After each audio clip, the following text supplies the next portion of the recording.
Activist, model, exercise guru, award-winning actress. Jane Fonda is an icon, and whether you agree with her politically or not, you can't deny the impact she's had on the film world and on pop culture as a whole. She starred in everything from campy action films like Barbarella, romantic comedies like Monster-in-Law, to crime thrillers like Klute. With a career as expansive as hers, it's tough to pick just 10 great flicks from her filmography, but we managed to narrow it down just for your enjoyment. In this video, we're taking a look at the top 10 Jane Fonda movies of all time. Number 10, Our Souls at Night. Our Souls at Night is a film based on the Kent Harif novel of the same name. I'm listening. When do we go into town, have lunch? Just take our time and enjoy ourselves?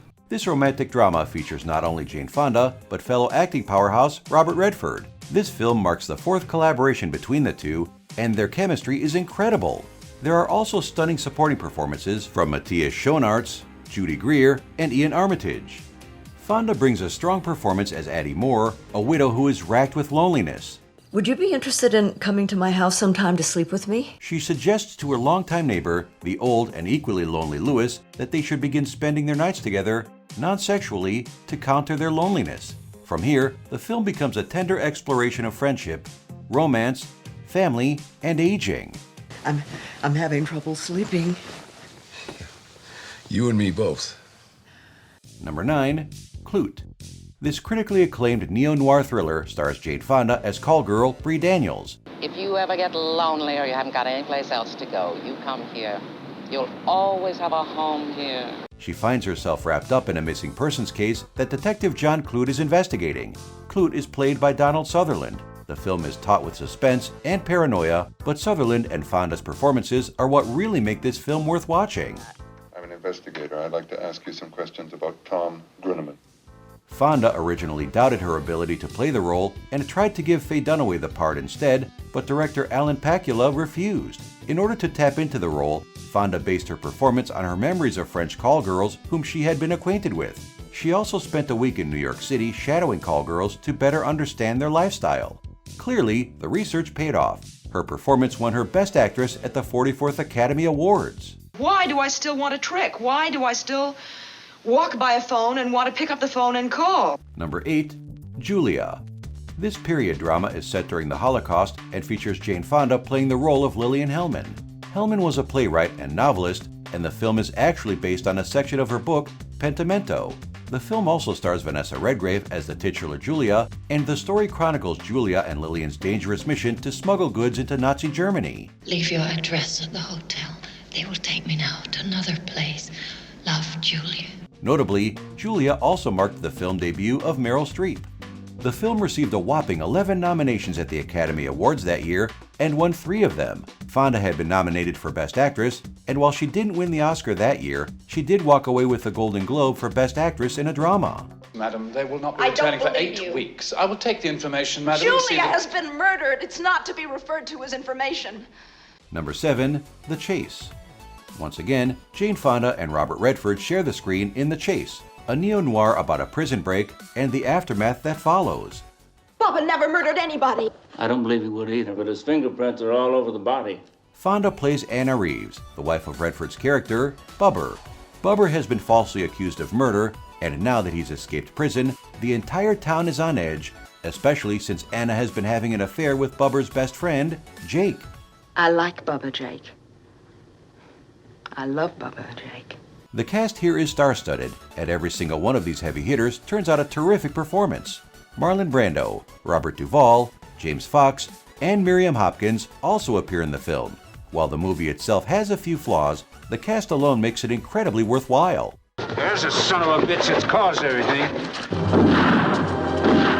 Number 6, Lee Daniels, The Butler.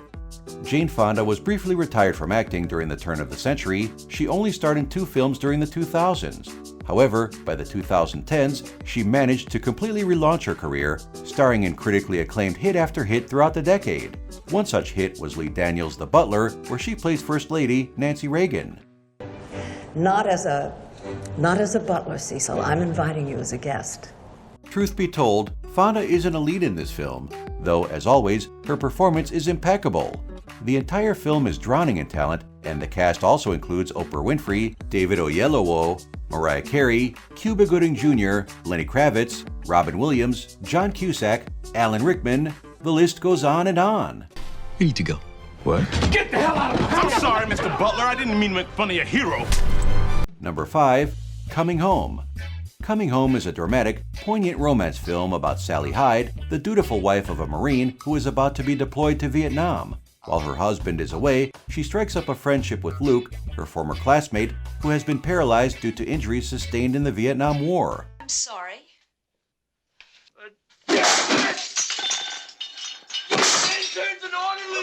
John Voight plays Luke, and both he and Fonda won Academy Awards for acting for their tender performances in this film. The concept of this film was actually conceived by Fonda herself.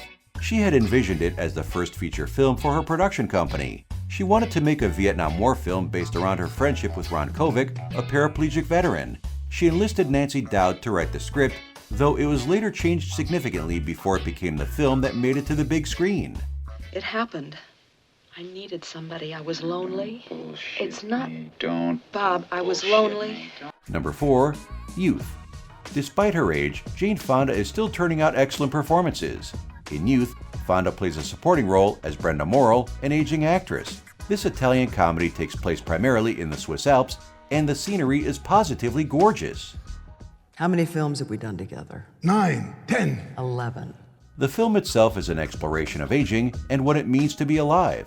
It also explores the importance of the cinema and provides commentary on the film industry. Alongside Fonda are other seasoned veteran performers such as Michael Caine and Harvey Keitel. Youth has a nostalgic tinge to it and is a great example of how aging doesn't inhibit a star's greatness. Would you like to try climbing?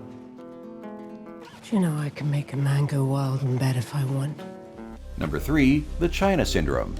In this tense neo-noir thriller, Jane Fonda stars as news reporter Kimberly Wells. Let's face it, you didn't get this job because of your investigative abilities. She and her crew go to visit the Ventana nuclear power plant and find themselves uncovering a series of cover-ups and lies regarding the safety of the power plant.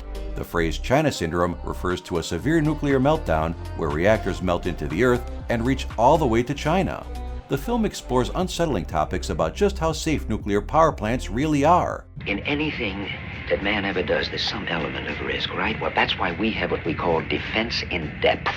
Jane Fonda really shines in these neo-noir type movies. Her co-stars, Jack Lemmon, Michael Douglas, and Wilford Brimley, also turn out excellent performances. The entire film plays out like a pseudo-documentary, adding to the terror by making everything feel distinctly real and plausible. A few minutes ago, Jack Adele was shot dead in front of me. How many times now? Why? Number 2. On Golden Pond. Based on the 1979 Ernest Thompson play, On Golden Pond tells the story of Ethel and Norman Thayer. Each year, the two spend their summer at their lake house by Golden Pond. It's so beautiful. Everything's just waking up.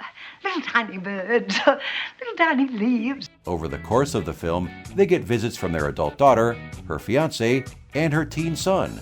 Though Henry Fonda and Katharine Hepburn are the centerpieces of the film, Jane Fonda is expectedly fantastic. Her performance as Chelsea Thayer earned her a nod for Best Supporting Actress at the Academy Awards. Why wasn't that old son of a bitch ever my friend? On Golden Pond has Jane Fonda playing alongside her father, Henry Fonda, in his final film role. Jane Fonda actually purchased the rights to the play specifically so that her father could play the role of Norman Thayer. The film nabbed nominations for all the Big Five Academy Awards: Best Picture, Best Actor, Best Actress, Best Screenplay, and Best Director. The film holds a stellar 93% on Rotten Tomatoes. I got married in Brussels. You did? In Brussels? Our number 1 pick is They Shoot Horses, Don't They? Gloria Beatty is the most complex character that Jane Fonda portrayed over the course of her career.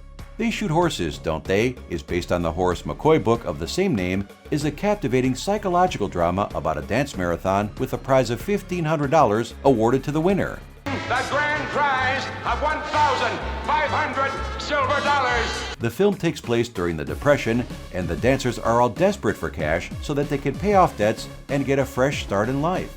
Overseeing the competition is an overly eager MC who urges the participants to continue pushing themselves to their limits. The winners get $750 apiece. Right. That's the bills. Fonda's character is cynical, desperate, and utterly devoid of hope. As the film progresses and she learns just how manipulative this dance competition truly is, Gloria's mental state begins to deteriorate. Fonda delivers a fierce performance and as a result earned herself yet another Oscar for Best Actress.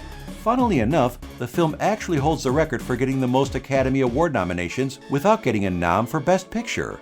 That's okay though.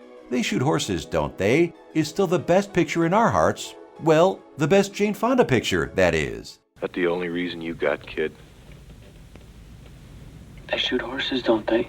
Do you agree with our list? Don't forget to subscribe to our channel and be the first to receive new Top 10 videos from Stream TV.